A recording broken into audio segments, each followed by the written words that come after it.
Hare Krishna Mataji, are you able to see the screen, Mataji? Yes, Madaji. Yes, Madaji. Hari, Yes, I can see the screen and video. Your video is also visible. Both.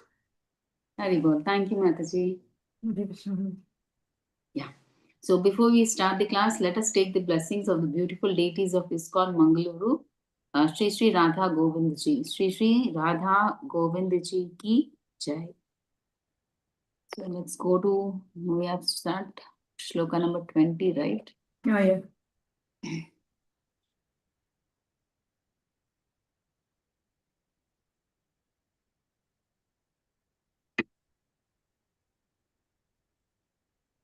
Yeah.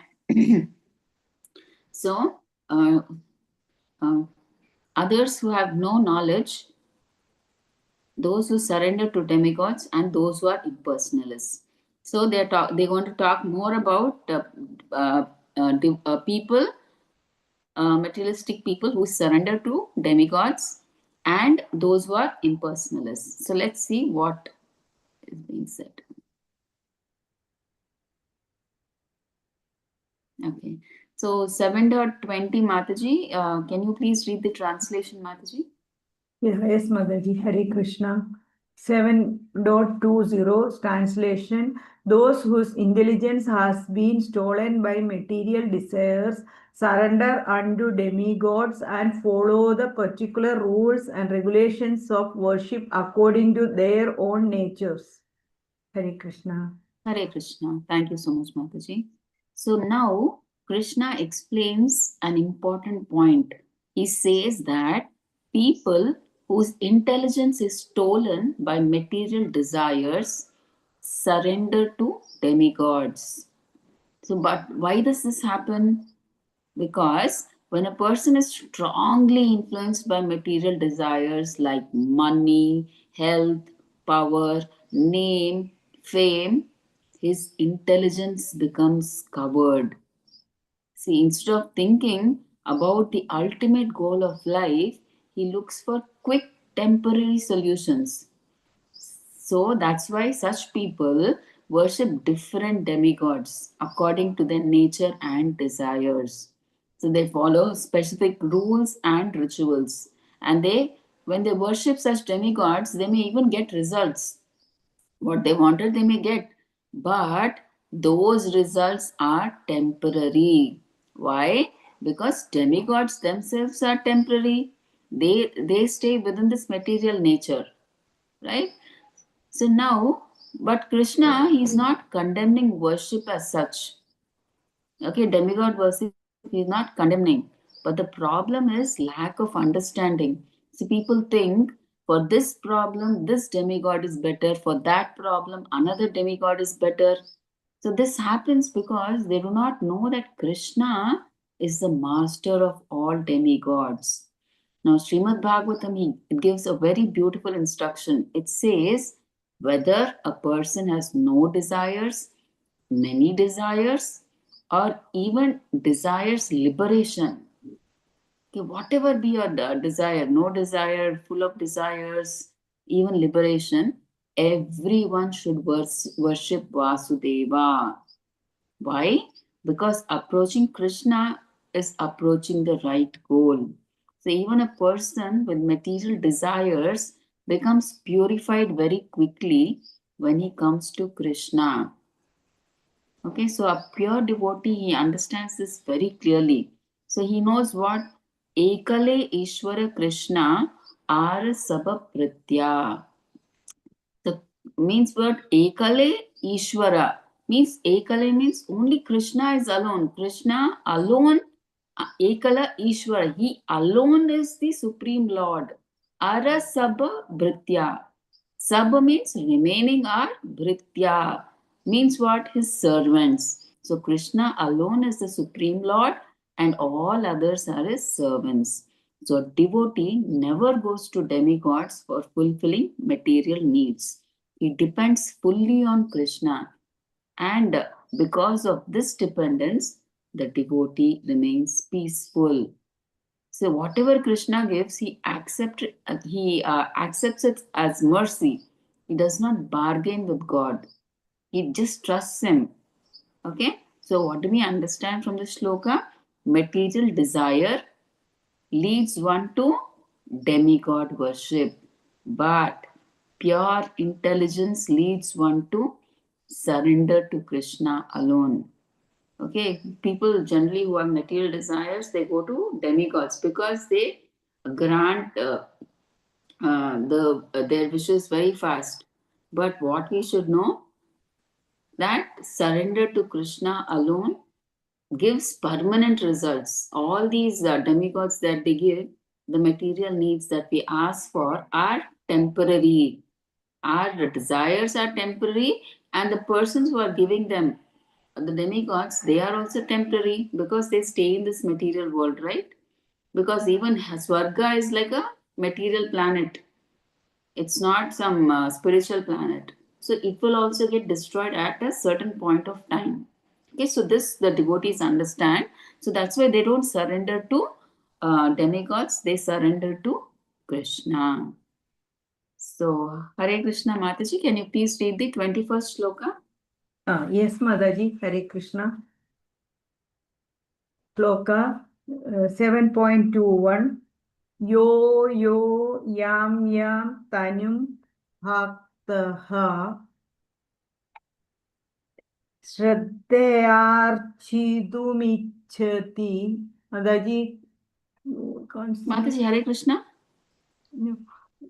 Because Oh, now, yeah. that line, can you please put some, pull it up? Yeah, now it's visible.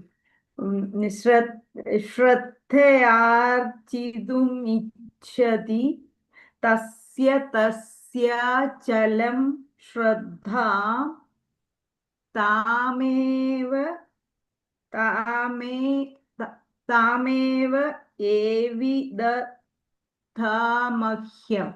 Hare Krishna. Hare Krishna. Thank you, Mataji. Very nice. Please read the translation, Mataji.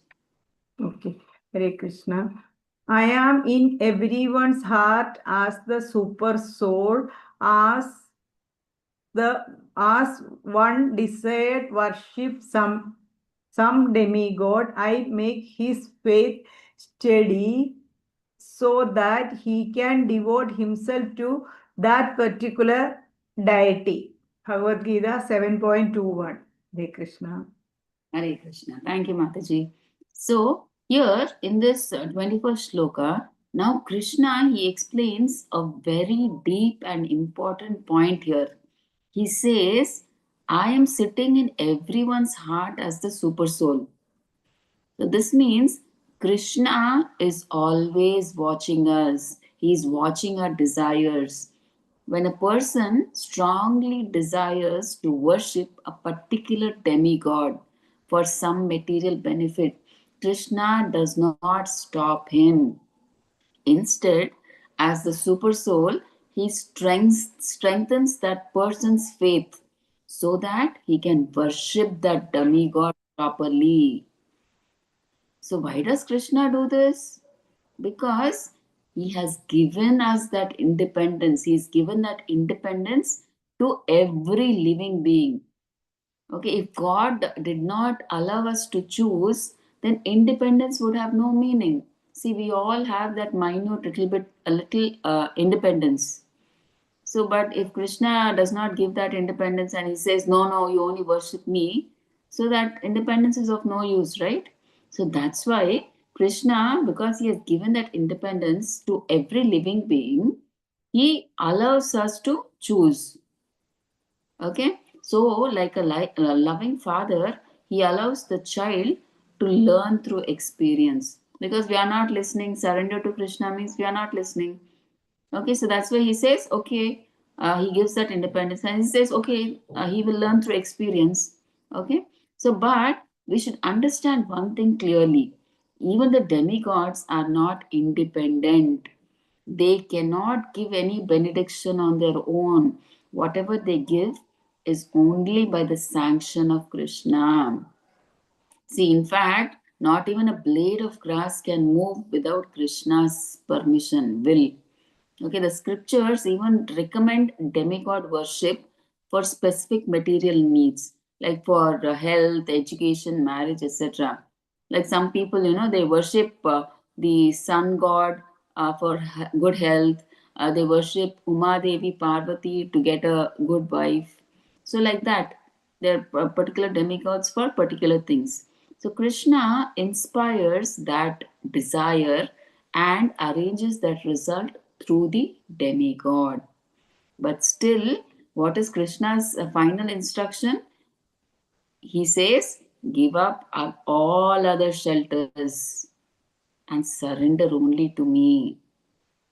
Okay, even though he gives us permission to worship the demigod and fulfill our desires, but he does not like it. But he's saying, I mean, because he has to give us that independence, he allows it to happen. But what is Krishna trying to say? What's Krishna's final instruction? He's always saying that give up all other shelters and just surrender to me. Because demigod worship also gives temporary results. But surrender to Krishna, it gives permanent happiness. Okay, so we should understand one thing. See, Krishna allows demigod worship out of mercy and respect for our independence, but he remains the supreme controller, the super soul in everyone's heart, and he is the real giver of all results. It may appear that the demigod is giving the result to us. No, he does not have that freedom. The demigod has to go and ask permission from Krishna. Only if Krishna sanctions, then only he can award those results. So that we have to understand. Okay. So now let's go to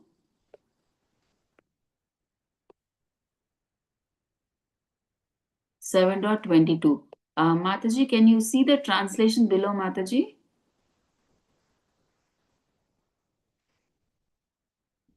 I think you're on mute, Mataji. Sorry, endowed with such, that is Mataji. Yes, Mataji, yes. Hare Krishna. Translation 7.22. Endowed with such a faith, he endeavors to worship a particular demigod and obtains his desires. But in actuality, these benefits are bestowed by me alone. Hare Krishna. So, Hare Krishna. Thank you, Mataji. So here Krishna is telling now, see, he is making one thing very clear. He says that when a person develops faith and worships a particular demigod, he may actually get what he wants. Okay. But the real giver of those benefits is Krishna himself. See, demigods are like government officers. They can give something only with the permission of the supreme authority. So the demigods know this. Okay, the demigods know that I have to take permission, but the ordinary living being, he forgets it.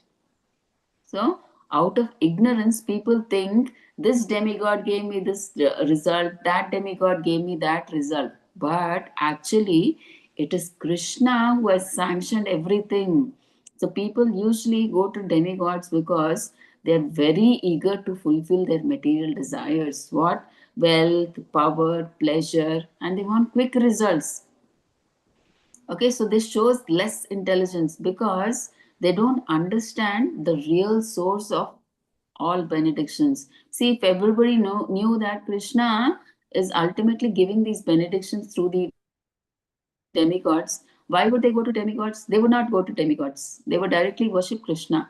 But since they don't have that knowledge, they're less intelligent, they don't understand. So they think only demigods give us directly the benedictions. But in actuality, it is Krishna who gives the benedictions through the demigods. Only if Krishna sanctions, then only the demigods can give that particular result. Okay, but a pure devotee is different.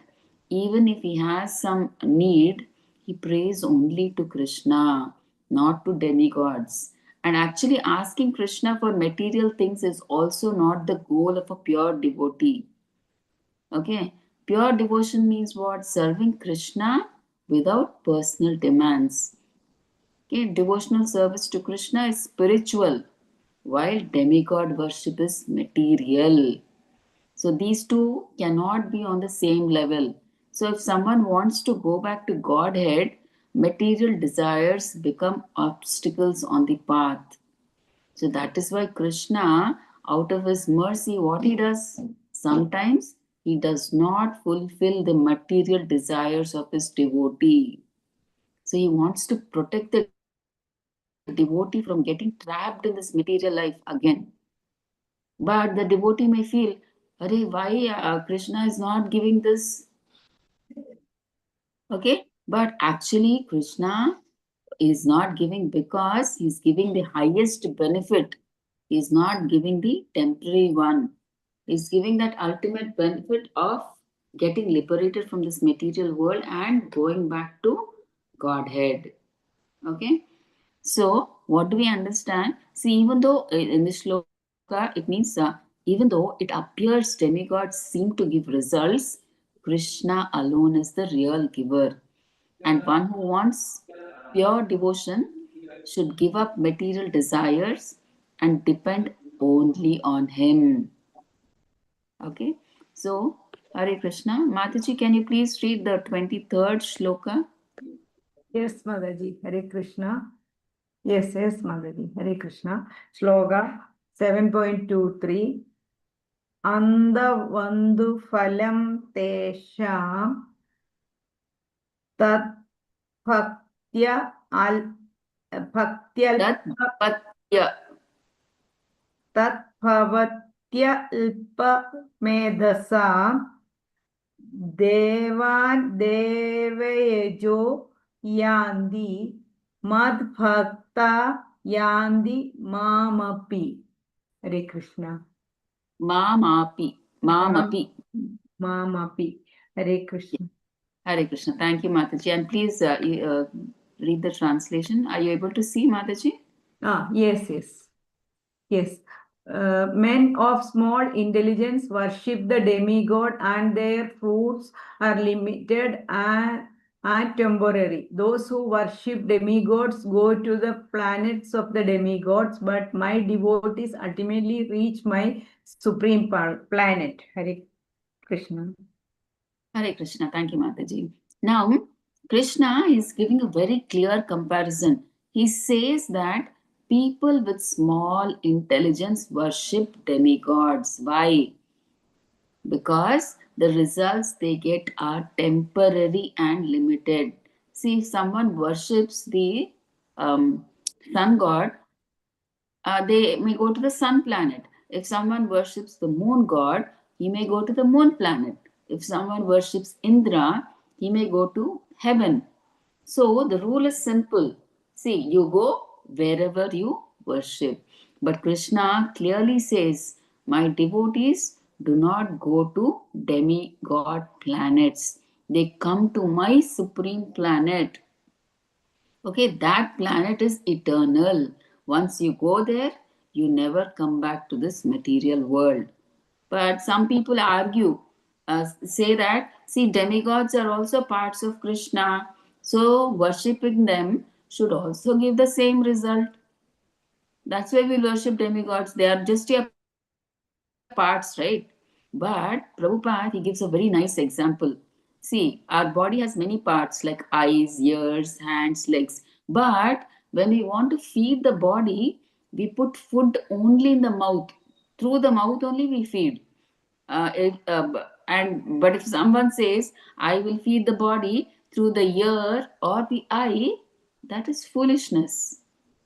Right? So, similarly, demigods are parts of the universal body of Supreme Lord. Correct.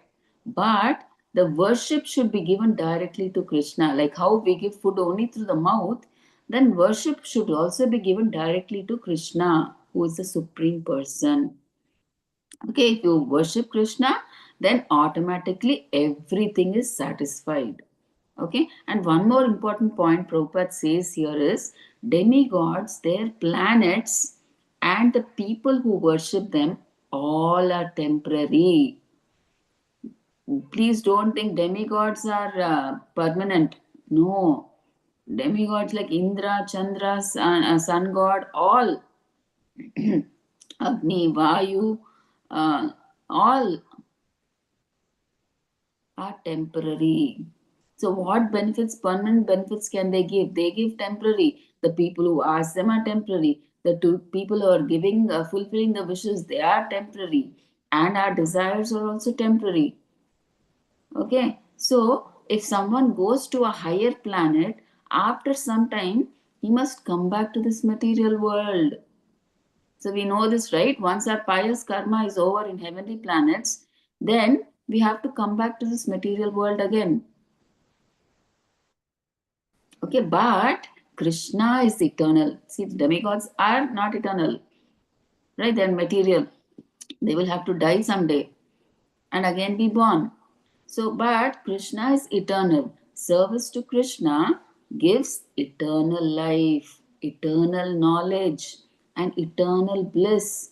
Why? Because Krishna is Sat Chit Ananda. Sat means he is, no death. He lives eternally. Chit means he is full of knowledge.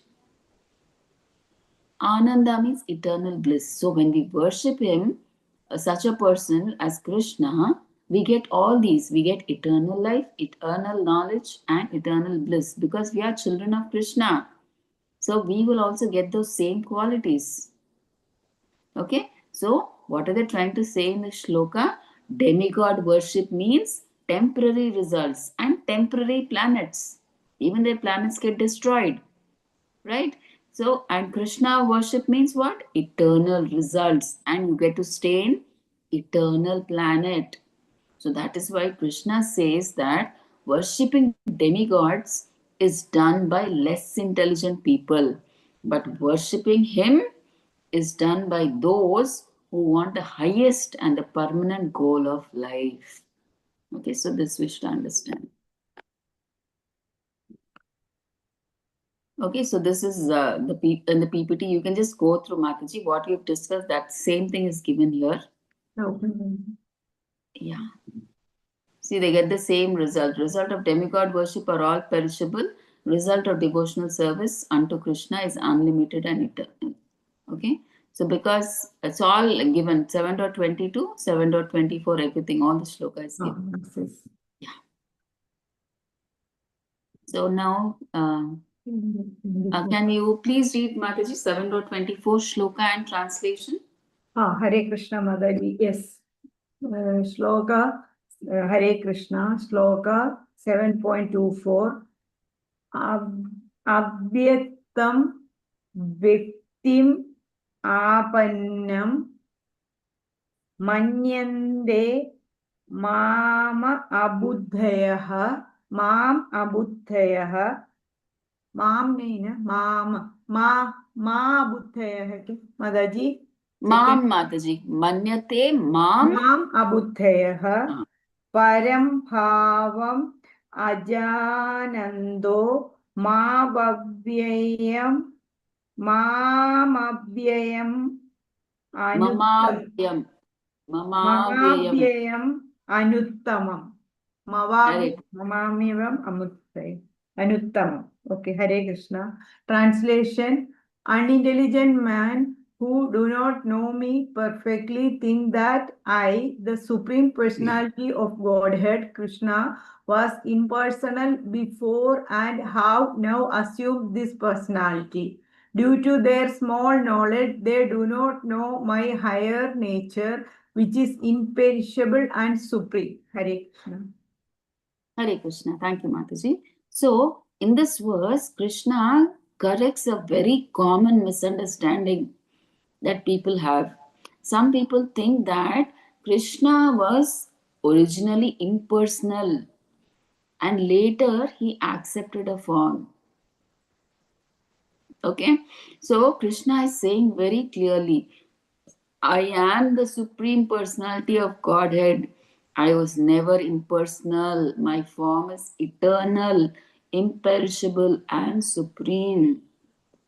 So even though Krishna is personally standing in front of Arjuna, still some people argue that actually God has no form. This is ignorance. See, great devotees like Vyasadeva and Narada understood Krishna perfectly by studying the Vedas with devotion. But those who are non-devotees, even if they are expert in Vedanta and Upanishads, they can't understand Krishna. Why? Because knowledge without devotion is incomplete. Maybe they have that knowledge of Vedanta and Upanishads, but that devotion is not there. Okay, so that's why they can't understand the Lord, because they may have knowledge, but they don't have devotion towards Krishna. Okay, so Srila Prabhupada, he explains that this realization of truth happens in different stages. Okay, which we already discussed. Like first stage is what? Impersonal Brahman. Then next stage is Paramatma, that is super soul. Finally, the highest realization is Bhagavan, the supreme personality of Godhead Krishna. But these impersonalists, they stop at the first stage only and think that that is the final stage. They stop at realizing the impersonal Brahman, and they think that is the final truth. They don't try to go to the next stage. So that is why they say Krishna's form is Maya. But this is wrong. Krishna's form is not material. His body is Sat Chit Ananda. It is eternal, full of knowledge and bliss. So he is unborn. He's, he's unborn, but still he appears by his own will. Okay, the Bhagavatam clearly says, only by a little mercy of Krishna or his pure devotee can one understand him. Not by mental speculation or book knowledge, that is not enough. Many people think that if I read the Bhagavad Gita, I will understand Krishna. No. And not by speculation or by book knowledge, we can understand Krishna. Okay, so that is why devotion is important. That is the main thing. So that is why chanting Hare Krishna is so important. So our devotional service begins with chanting. So when we chant, the heart becomes purified and slowly Krishna starts revealing himself. But impersonalists, they think Krishna is just the son of Devaki and Vasudeva, or a great man, or a prince, or a politician. They just think like that. But Krishna himself says in the Gita, only fools think I am an ordinary human being. Avajananti mam muda manushim tanum ashritam. So people think, only fools think I am an ordinary human being. So what do we understand through this shloka? God is not formless. Krishna's form is eternal and real. Demigods have forms, their planets have forms, and Krishna also has his eternal planet. So we should not think that his form is some imaginary. It is already there eternally. See, Krishna has a separate planet. Lord Rama has a separate planet. Lord Nrsimhadev has a separate planet. Chaitanya Mahaprabhu also, they have their planets in the spiritual world. They exist eternally. It's not that earlier in the spiritual world they are formless, and then because they are coming to this material world they have taken a form. No. In the spiritual world, all have their forms. Okay, so this we should understand. They're already there. Because they are there, they are coming in the same transcendental form to this material world. Okay, that we have to understand. So therefore Krishna is the supreme personality of Godhead. He has an eternal form, qualities, name and pastimes, and he can be understood only through devotional service and not just by book reading or speculation. So this we have to understand. So let's go to the 25th shloka. Hare Krishna. Mataji, can you please read the shloka and translation, please? Yes, Madaji, Hare Krishna. Hare Krishna, Sloka 7.25. Naham prakashah sarvasya yogama yogamaya samavritah mudhoyam Nabhijanati logo mam jam logo mam ajam avyayam. Hari bol, Hari bol. Yes, ma'am. Translation: I am never manifest to the foolish and unintelligent. For them, I am covered by my eternal creative potency, Yog Maya. And so the deluded world knows me not who I am unborn and unfallible. Hare Krishna. Hare Krishna. Thank you so much, Mataji. So, in this verse, Krishna explains why everyone cannot understand him. He is saying, I am not manifest to the foolish and unintelligent. Okay, but this does not mean Krishna is hiding physically. When he says that I am not manifest or I cannot be seen by the foolish and unintelligent, we should not think that Krishna is hiding from them physically. See, it means that he is covered by his own internal potency called Yoga Maya. Okay, that's why the non-devotees cannot see or understand him, because he is covered by his internal potency called Yoga Maya. See, when Krishna was personally present on earth, when he came to this material world to do leelas, everybody could see him with their eyes. But not everyone understood who he was. Only his devotees recognized him as the Supreme Personality of Godhead. See, for example, in the Kuru assembly, Shishupala criticized Krishna. Right? He is a cowherd boy. Why should we crown him as the most important person in that Rajasuya Yagna? So he criticizes Krishna. He's just a cowherd boy. He's not fit to be worshipped like that. But Bhishma openly he declared in front in the Rajasuya Yagna, he said Krishna is the Supreme Lord. Okay, so only few people could understand that he is the Supreme Lord. Even the Pandavas knew it. But the common people and non devotees thought Krishna was just an ordinary man. This is because, why they couldn't understand? This is because Krishna reveals himself only to his devotees. To non devotees, he remains covered. Okay? Because of his internal potency, Yoga Maya, he remains covered. So, Mother Kunti prayed that Krishna is hidden by a curtain of Yoga Maya, and that's why ordinary people cannot understand him. And in the Ishopanishad, Prabhupada gives in a purport, gives a very beautiful prayer. The devotee asks the Lord to remove the dazzling Brahma Jyoti, the glowing spiritual light. See, Krishna's effulgence is so bright. So, when the devotee wants to see him, he cannot see directly. You can see in the PPT how Krishna is effulgence is so bright. See, one sun itself we can't see properly. So you can imagine how bright Krishna is, the bodily effulgence that is coming from Krishna. So the devotee, because of that effulgence, is not able to see Krishna, the bodily form of Krishna, because of that effulgence coming from Krishna's body.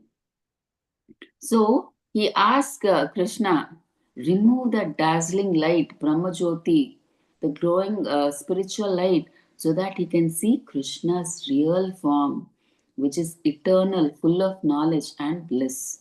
So even Lord Brahma admits, he says, no one can measure your power.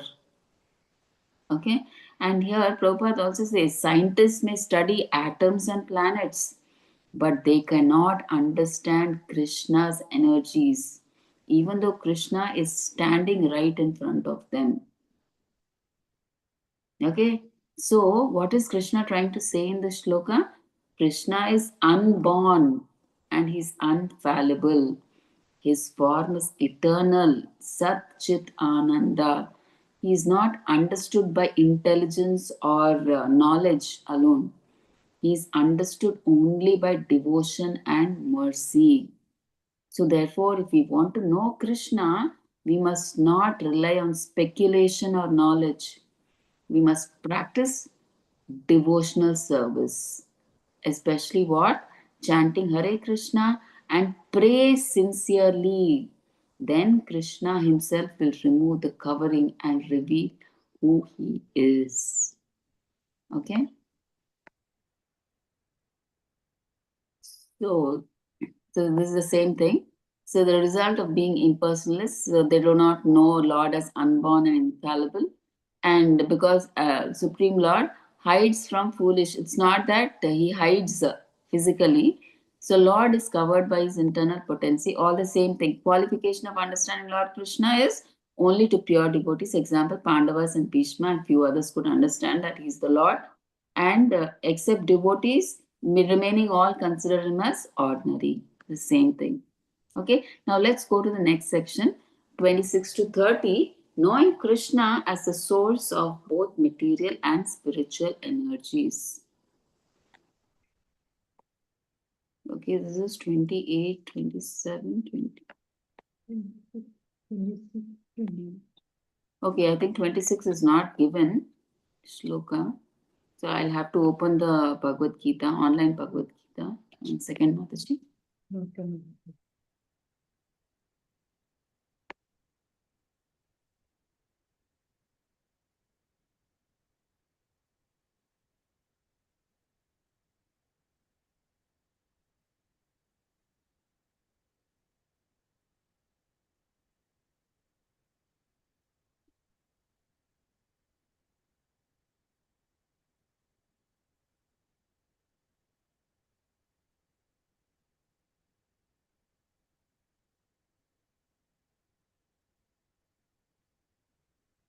Yeah, Mataji, you're able to see the screen, Mataji? Yes, Mataji. 26 shloka. Yeah, please go ahead and read the shloka and translation, Mataji. Okay, Mataji. Hare Krishna. Shloka 7.26. Vedaham samaditani vartamanani charjuna bhavishyani cha bhutani mam tu veda na kaschana. Hare Krishna. Hari bol, yeah. Translation: O Arjuna, as the Supreme Personality of Godhead, I know everything that has happened in the past, all that is happening in the present, and all things that are yet to come. I also know all living entities, but me no one knows. Hare Krishna. Hare Krishna. Thank you, Mataji. So, in this verse, Krishna clearly he is explaining his supreme position. Okay, he tells Arjuna, I know everything, the past, present, and future. See, I also know the living beings, but no one knows me. So, this statement proves that Krishna is not an ordinary human being. See, if Krishna had a material body like us, he would forget his past life and would not know the future. See, just like we don't remember our previous births, right? So, like that, even Krishna would not remember. A material body, it cannot know the past, present, and future completely. But Krishna is clearly saying that he remembers everything. See, in fact, earlier he mentioned that he instructed the sun god Vivaswan millions of years ago. He told that to Arjuna. So he remembers, he still remembers that he told that to the sun god. So he is telling it to Arjuna now. So it means he still remembers it. So this proves that his body is not material, it is transcendental and eternal. And Krishna also says that he knows all living entities. Why? Because he's present in everyone's heart as the super soul, Paramatma. Still, even though he's present everywhere, most people cannot recognize him. See, actually, we yesterday I think we read he's present as the taste of water. the light and heat of the sun. We discussed all that. So, Yes. even though Krishna is present through his energies everywhere, still people cannot recognize him. Why? Because of Maya.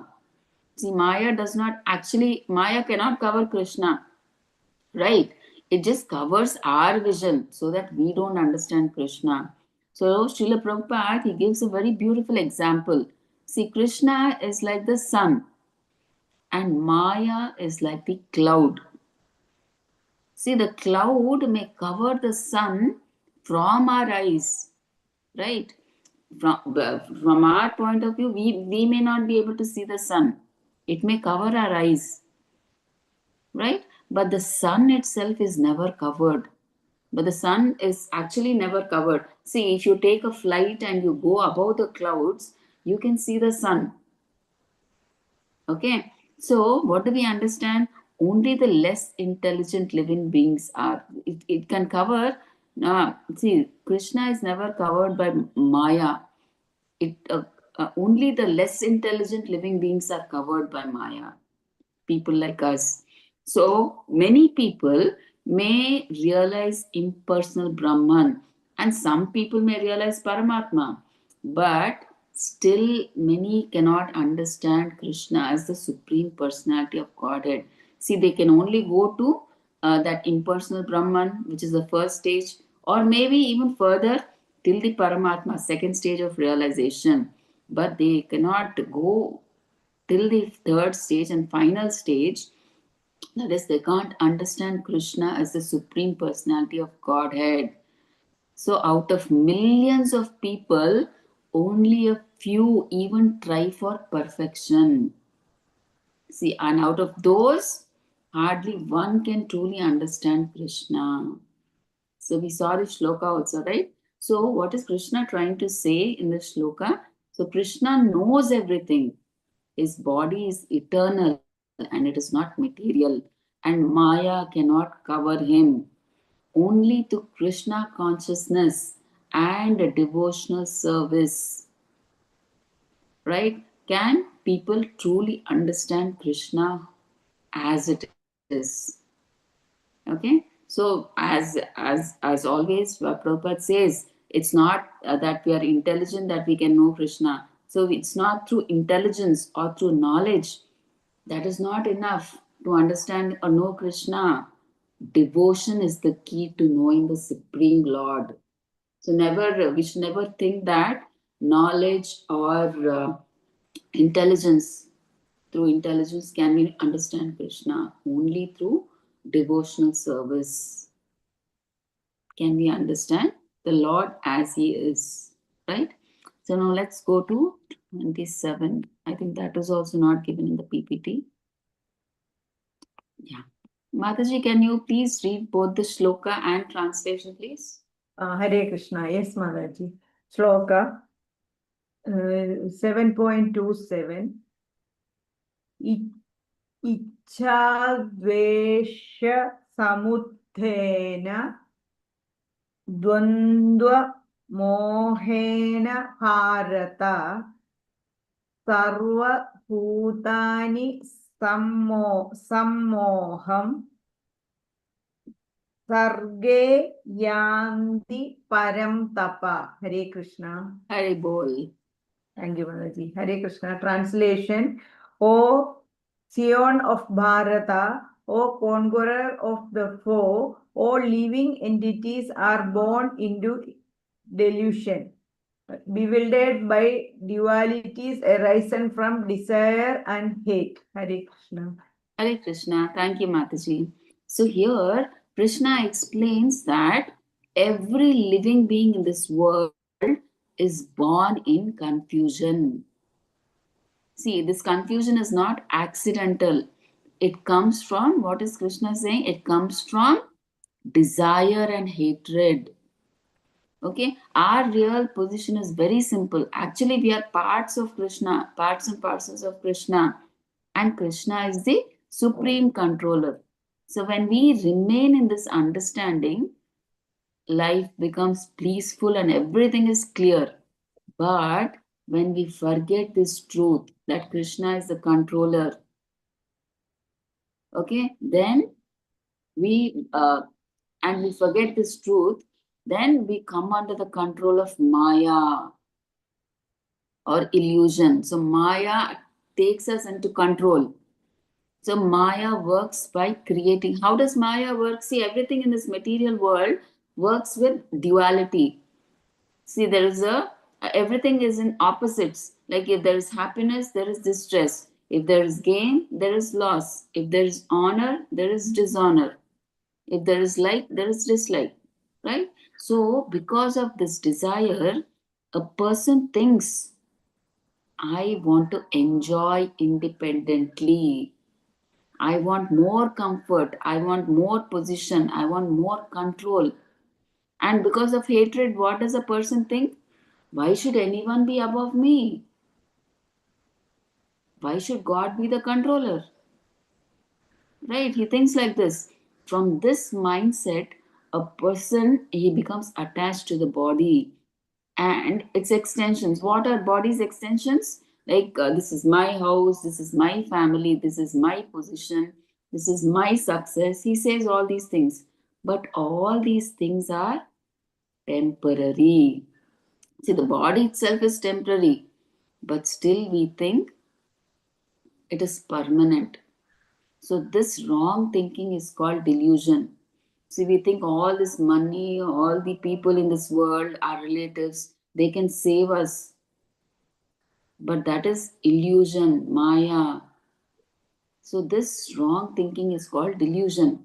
So, Srila Prabhupada explains that as long as a person is caught in desire and hatred, he cannot understand the Supreme Personality of Godhead. See, even if somebody is very learned, very intelligent, or very religious, without surrender and devotion, Krishna remains covered by his internal energy, Yoga Maya. He is not revealed. Many people think I'm intelligent, I can understand Krishna, or if I get that knowledge, I can understand Krishna. No.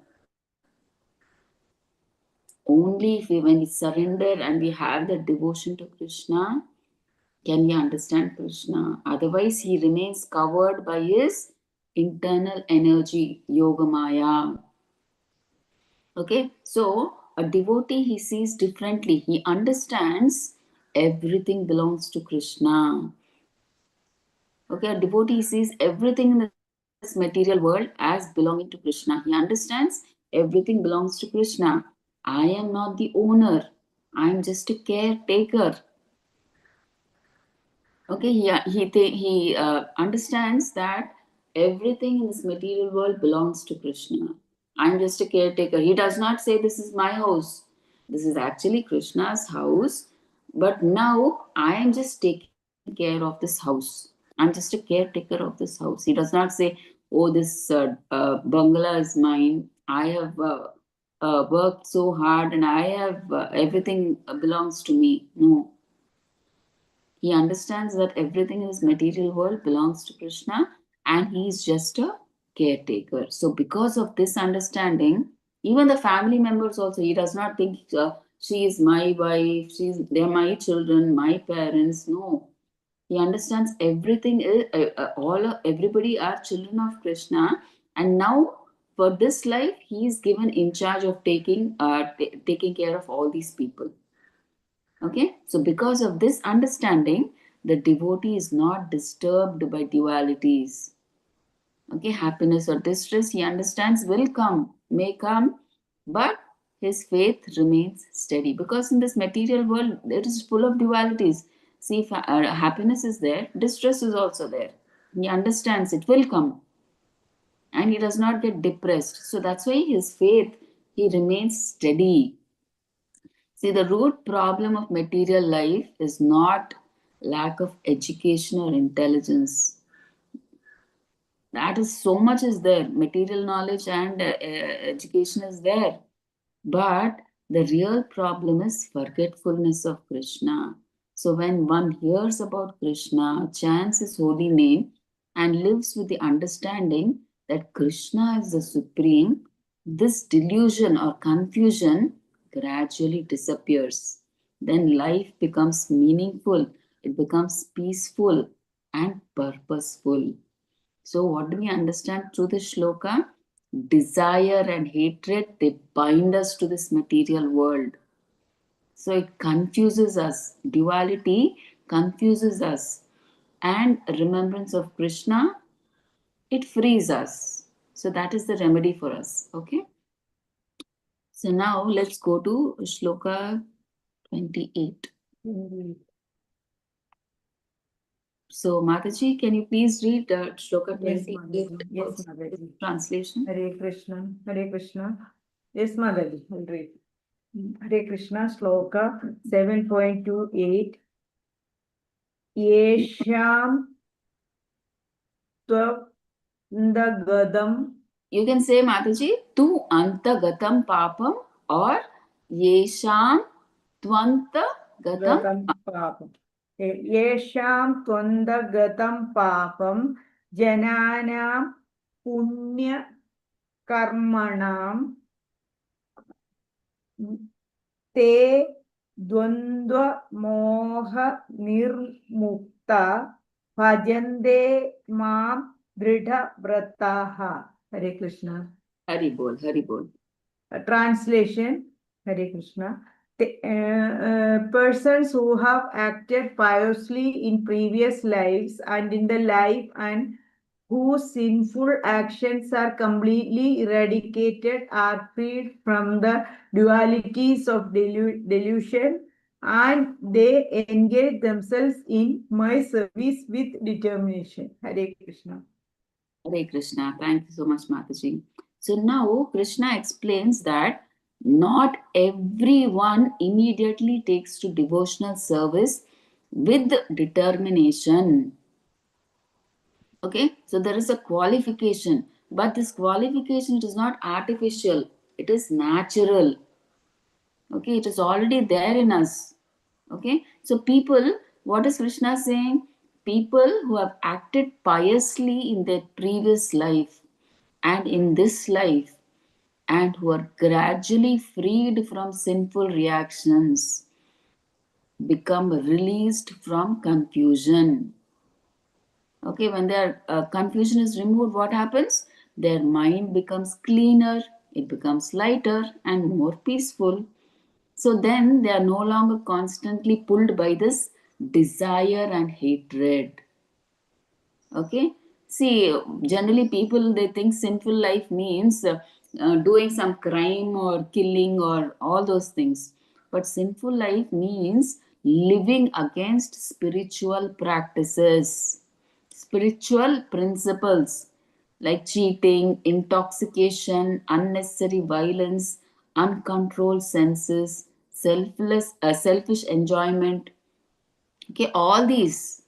Okay, such habits keep the mind disturbed and confused, making spiritual understanding very difficult. But when a person follows religious principles, all these spiritual principles, he lives honestly and sincerely tries to improve. Okay, then the heart becomes purified. So then the dualities of material life lose their grip. I mean, you become far away from all these dualities. You're no more interested. See, happiness and distress will still come. It's not that because you're practicing Krishna consciousness, all will go, everything will be happy only. No. Happiness and distress will still come. But the person is no longer shaken by them. Because Krishna, he gives the strength to face that situation. Okay, that's why he is no longer shaken by them. See, at that stage, devotional service becomes steady. It is not forced. Now, because he has that perfect understanding, now that's why his devotional service, it becomes steady and it is no more forced, or it is not emotional only for a few days. Some people think, oh, I'm getting difficulties, I'm doing Krishna consciousness, but still I'm getting difficulty. It's not emotional. That's why I will leave Krishna, I will go to some other demigod. No, it is not emotional. Okay, it is determined. Whatever be the reason, I have to be in Krishna consciousness, and that Krishna consciousness alone can get me out of this material world. Only through this process can I get liberated, or else there is no way out. And so Srila Prabhupada, he strongly emphasizes one important key point here. What is he saying? For that, for us to be determined in Krishna consciousness, what should we do? Very, very important for us is association of devotees. We should never leave association of devotees. So real progress happens by associating with devotees. Why? Because by seeing their behavior, hearing their words, and serving with them, one naturally comes out of illusion. Okay, that is why Bhagavatam says serving great souls is the doorway to liberation. See, otherwise, normally, what do people do? We do association, but we associate with materialistic people. Okay, and what are these materialistic people? They are absorbed only in sense enjoyment. So when we associate with such people, we further it leads to deeper. I mean, like these people, they are absorbed only in sense enjoyment. So when we associate with such people, it leads deeper into ignorance. We further get dragged into, because of our ignorance, we get dragged further attached to this material world. See that association, the material association, it strengthens desire and hatred and keeps one bound. That's why to remove them from all these material illusion, devotees, they travel, they speak, and they preach. You see, that's why you see devotees, many ISKCON devotees, they are always preaching. They do book distribution, prasadam distribution. Somehow they want to give Krishna consciousness. Okay, so the devotees that travel, speak, and preach, they don't preach for their personal gain. Many people think that these devotees, do you get paid for preaching? Do you get any amount when you do book distribution? Do you get a commission or something? They ask all such things. But devotee does not do anything for personal gain. He does not get any penny, not even a penny he gets. He does it as a service to his spiritual master. Okay, so his main intention is just to wake up people from this delusion, this confusion. Okay, they remind us of our real position, that we are not the master, we are not the enjoyer, we are eternally servants of Krishna. Okay, so the impersonalists or Mayavadis, they fail here. So they try to understand God, but they don't do any service. They just meditate, right? They get the knowledge. They understand that they are the soul. Everything they understand. They study the Vedas, Upanishads. They have that knowledge. They have that intelligence, but they don't do any devotional service. Okay, so these impersonalists, they try to understand God while denying service to Him. They don't do devotional service, but forgetting our position as servant of the Supreme, that is the greatest mistake.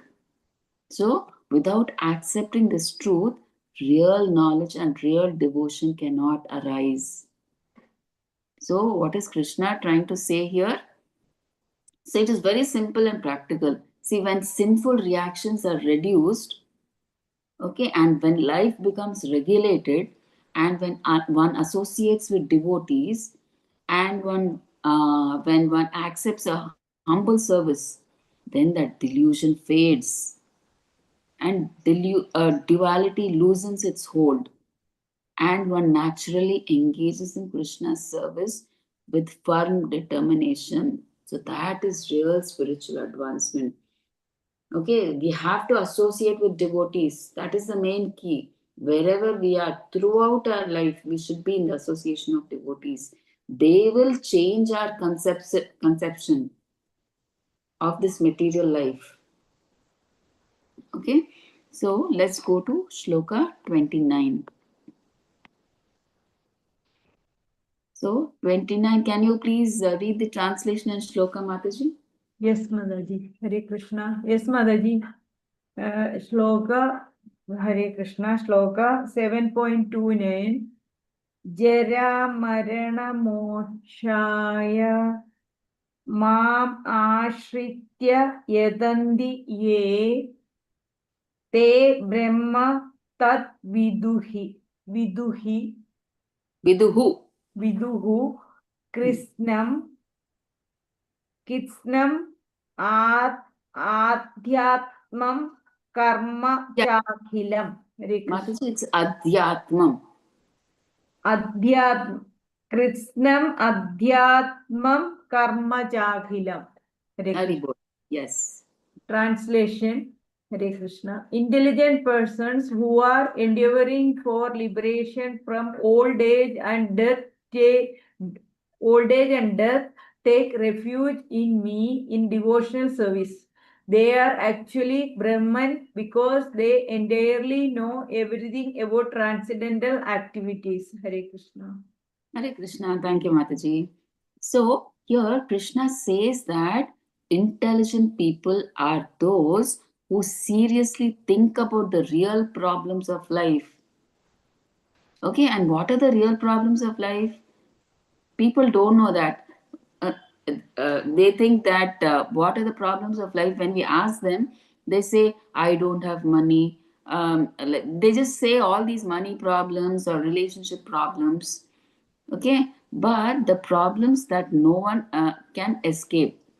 But what is the real problem? Real problem is birth, old age, disease, and death.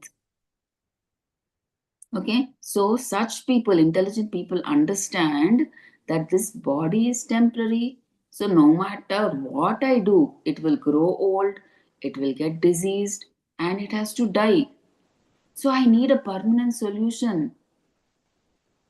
Okay, I will die. Right? I need a permanent solution to get out of this material world, which is full of miseries and problems. Okay, so they take shelter of Krishna and engage in devotional service. And now we see that Krishna uses an important word here, Brahman. So, Brahman here does not mean becoming God.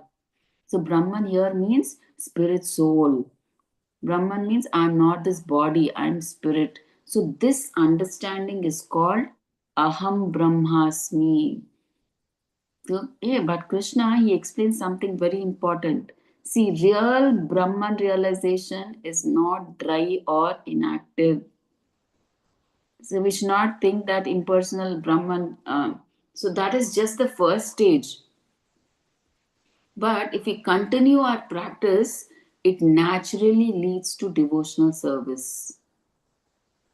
Okay, gradually, the more you meditate, you come to that stage. So that is the first stage. What? Impersonal Brahman. Then you come to the Paramatma realization stage, and then finally you come to understand Krishna as Bhagavan. So it naturally leads to devotional service. So a person who truly understands, first understanding is what? He has to understand that he's a spirit soul and not this body. Okay, and my natural activity is to, and what is the swabhava of the soul? Constitutional position of the soul? It is to serve Krishna. Jivera swarupa hoy, Krishnera nityadas. So my natural activity is to serve the Supreme Spirit Krishna. So that is why pure devotees are actually situated on the Brahman platform. So Brahman platform means what? We are soul. They understand that. So they are not disturbed by these bodily changes because they know this body is temporary and it will definitely undergo changes and it will give us pain. Okay, but they are so they understand the soul is eternal. Okay, so that's why they know the body will surely give us problems. But when they understand the soul is eternal, they start um, doing devotional service to Krishna. So liberation does not simply mean stopping birth and death. So real liberation means getting a spiritual body and engaging eternally in loving service to Krishna in Goloka Vrindavan. See, demigod worshippers cannot reach that stage. Okay?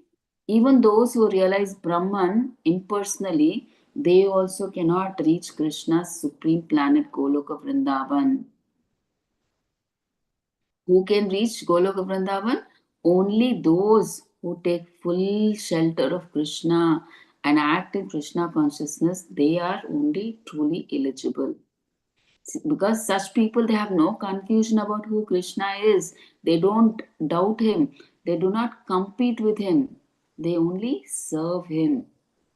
So even those who begin devotion with some impurity, like desire for relief, peace, or liberation. So we saw, right? People, like there are four pious people who worship Krishna, right? Desire for relief, peace, or liberation. We saw that, right? So Yes. gradually, even though they work for material benefits, gradually by worshipping Krishna, they become purified by Krishna's mercy, and they come to this full understanding. So what do we understand through this shloka? That when a person sincerely wants freedom from birth and death, okay, he understands that he's spirit. First he understands that he's the spirit soul and not his body. And then, when he takes shelter of Krishna through devotional service, that is that means that is the time he is truly liberated. Okay, and then he is situated on the spiritual platform. So that is real intelligence that we have to understand. Okay, so let's go to shloka number 30. Mataji, can you please read shloka 30, Mataji, and translation? Yes, Mataji. Hare Krishna. Yes, yes. Hare Krishna. Shloka 7.30. Sadi Pudadi Daivam Mam Sadi Yajnam Chaye Viduhu Prayana Kale Kalevi Chamam Te Vidur Yukta Chetasaha. Hare Krishna. Hare Krishna, Hari Bol. Thank you, Mataji. Translation. Hare Krishna. Those in full consciousness of me, who know me, the Supreme Lord, to be the governing principle of the material manifestation of the demigods and of all methods of sacrifice, can understand and know me, the Supreme Personality of Godhead, even at the time of death. Hare Krishna. Hare Krishna, thank you, Mataji. So now Krishna says that a person who is fully Krishna conscious of him can truly understand him, not partially, not theoretically, but completely. Okay, this we have to understand. So such a person knows that Krishna is not only God, just he just not just does not think, oh, just God from in a distant sense. Okay, so he understands, practically he understands through the shastras that Krishna is the controller of everything, even the material world, the demigods also, and all kinds of sacrifices and religious processes. He's the yagna bhokta, right? He's the uh, Bhokta, the one who eats during the sacrifices and religious processes. So he is in control of everything, the material world, the demigods, and the yagnas, everything. So, in other words, nothing works independently of Krishna. Okay, so we get this understanding not all of a sudden, right? It comes by living in Krishna consciousness, especially by associating with devotees. So when someone keeps good association, hears about Krishna, chants his name, and serves him, gradually everything will become clear. We understand that I am not the controller. This world is not independent. So Krishna is the supreme governor behind everything. So we get to understand all this. Okay, so because of the steady practice, such a person's mind becomes fixed on Krishna. So, what happens at the time of death? Krishna is saying, see, generally for an ordinary person, death is full of fear, confusion, and attachment. He gets at the time of death, he gets attached to money, family, body, and what all he could accomplish, all his unfinished desires. See, at the time of that, he is thinking of his family members or money or property or if he had any unfinished desires.